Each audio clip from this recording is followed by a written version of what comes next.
nag-quote sa akin. Mm. 200. Hindi, dalawa din sila doon. Naka 400 ako, sabi ko sa Okay na, blessing din yan. Malaki na yan sa piso. mga ano na yan. 700 ang ano eh, 200. So, ano yan? 3,004. Oh. 2,000 na. Ako din kuminsan sa bahay, pagod na pagod ako. Hindi na ako matulog. Kasi ang bata, very super close na akin yan. Ako natulog ako minsan alas 12 kasi nagpo-post pa kasi parang nag-online kasi ako ng Apilite. Alam mo yung Apilite? Sa TikTok, Apilite.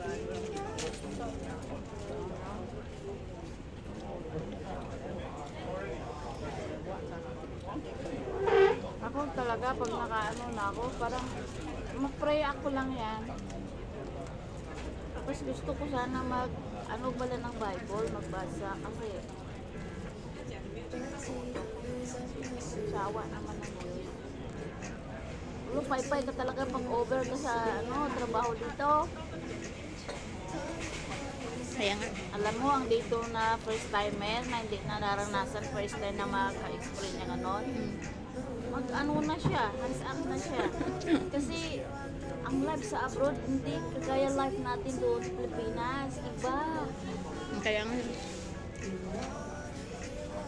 Ibang ano dito sa Hong Kong, mga ugali ng Iba. tao. Naka-middle east ka ba? Hindi. Ay, nakaano ako. Oo, 8 months lang naman. Pinayo yung amo ko nga. Yung, Buti pinauwi ka? malaki yun ang middle.